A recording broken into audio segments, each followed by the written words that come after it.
Genesis chapter 41.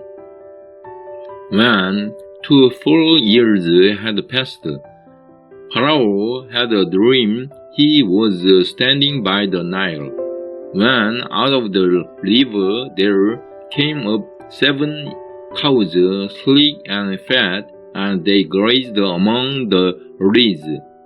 After them, 7 other cows, ugly and gaunt, came up out of the Nile and stood beside those on the river bank. And the cows that were ugly and gaunt ate up the 7 sleek, fat cows. Then Pharaoh woke up. He fell asleep again and had a second dream. 7 heads of grain, healthy and good, were growing on a single stalk. After them, 7 other heads of grain sprouted, thin and scorched by the east end. The thin heads of grain swallowed up the 7 healthy, full heads. Then Pharaoh woke up. It had been a dream. In the morning, his mind was troubled. So he sent for all the magicians and wise men of Egypt. Pharaoh told them his dreams, but no one could interpret them for him. Then the chief cupbearer said to Pharaoh, "Today I am reminded of my shortcomings." Pharaoh was once angry with his servants, and he imprisoned me and the chief baker in the house of the captain of the guard. Each of us had a dream the same night, and each dream had a meaning of its own. Now a young Hebrew was there with us, a servant of the captain of the guard. We told him our dreams, and he interpreted them for us, giving each man the interpretation of his dream. And things turned out exactly as he interpreted them to us. I was restored to my position, and the other man was hanged. So Pharaoh sent for Joseph, and he was quickly brought from the dungeon. When he had shaved and changed his clothes, he came before Pharaoh. Pharaoh said to Joseph, "I had a dream, and no one can interpret it, but I have heard it said of you that when you hear a dream, you can interpret it." "I cannot do it," Joseph replied to Pharaoh, "but God will give Pharaoh the answer he desires." Then Pharaoh said to Joseph, "In my dream, I was standing on the bank of the Nile, when out of the river there came up 7 cows, fat and sleek, and they grazed among the reeds. After them, 7 other cows came up, scrawny and very ugly and lean. I had never seen such ugly cows in all the land of Egypt. The lean, ugly cows ate up the 7 fat cows that came up first. But even after they ate them, no one could tell that they had done so.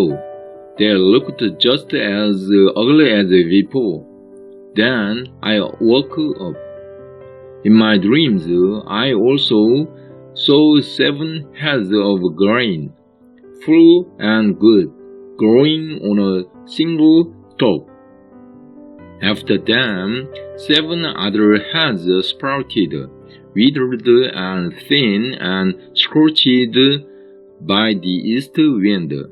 The thin heads of grain swallowed up the 7 good heads. I told this to the magicians but none could explain it to me. Then Joseph says to Pharaoh, "The dreams of Pharaoh are one and the same. God has revealed to Pharaoh what he is about to do. The 7 good cows are 7 years, and the 7 good heads of grain are 7 years. It is one and the same dream. The 7 lean, ugly cows that came up afterward are 7 years, and so are the 7 worthless heads of grain scorched by the east wind. They are 7 years of famine. It is just as I said to Pharaoh. God has shown Pharaoh what he is about to do. 7 years of great abundance are coming throughout the land of Egypt. But 7 years of famine will follow them. Then all the abundance in Egypt will be forgotten, and the famine will ravage the land. The abundance in the land will not be remembered, because the famine that follows it will be so severe. The reason the dream was given to Pharaoh in 2 forms is that the matter has been firmly decided by God, and God will do it soon. And now, let Pharaoh look for a discerning and wise man and put him in charge of the land of Egypt. Let Pharaoh appoint commissioners over the land to take 1/5 of the harvest of Egypt during the 7 years of abundance. They should collect all the food of these good years that are coming and store up the grain under the authority of Pharaoh, to be kept in the cities for food. This food should be held in reserve for the country, to be used during the 7 years of famine that will come up Egypt, so that the country may not be ruined by the famine. The plan seemed good to Pharaoh and to all his officers. So Pharaoh asked them, "Can you find anyone like this man, one in whom is the Spirit of God?" Then Pharaoh said to Joseph, "Since God has made all this known to you, there is no one so discerning and wise as you. You shall be in charge of my palace, and all my people are to submit to your orders. Only with respect to the throne will I be greater than you." So Pharaoh said to Joseph, "I hereby put you in charge of the whole land of Egypt." Then Pharaoh took his signet ring from his finger and put it on Joseph's finger. He dressed him in clothes of fine linen and put a gold chain around his neck. He had him ride in a chariot as his second in command, and the men shouted before him, "Make way!" Thus he put him in charge of the whole land of Egypt.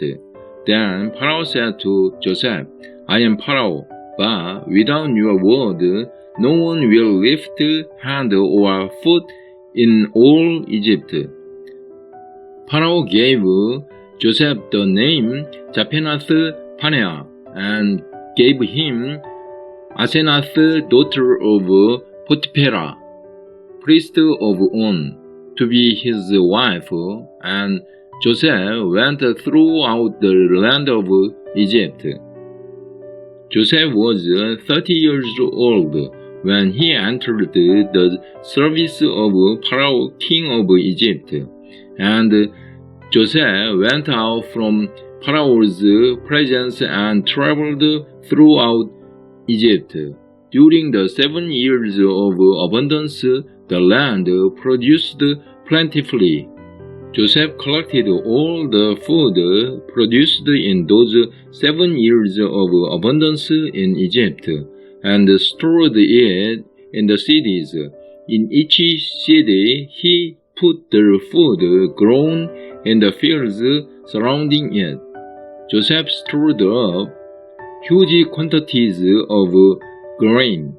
Like the sand of the sea, it was so much that he stopped keeping records because it was beyond measure. Before the years of famine came, 2 sons were born to Joseph by Asenath, daughter of Potiphar, priest of On. Joseph named his firstborn Manasseh and said, "It is because God has made me forget all my trouble and all my father's household." The second son he named Ephraim and said, "It is because God has made me fruitful in the land of my suffering." The 7 years of abundance in Egypt came to an end, and the 7 years of famine began just as Joseph had said. There was a famine in all the other lands, but in the whole land of Egypt there was food. When all Egypt began to feel the famine, the people cried to Pharaoh for food. Then Pharaoh told all the Egyptians, "Go to Joseph and do what he tells you." When the famine had spread over the whole country, Joseph opened the storehouses and sold grain to the Egyptians, for the famine was severe throughout Egypt, and all the countries came to Egypt to buy grain from Joseph, because the famine was severe in all the world.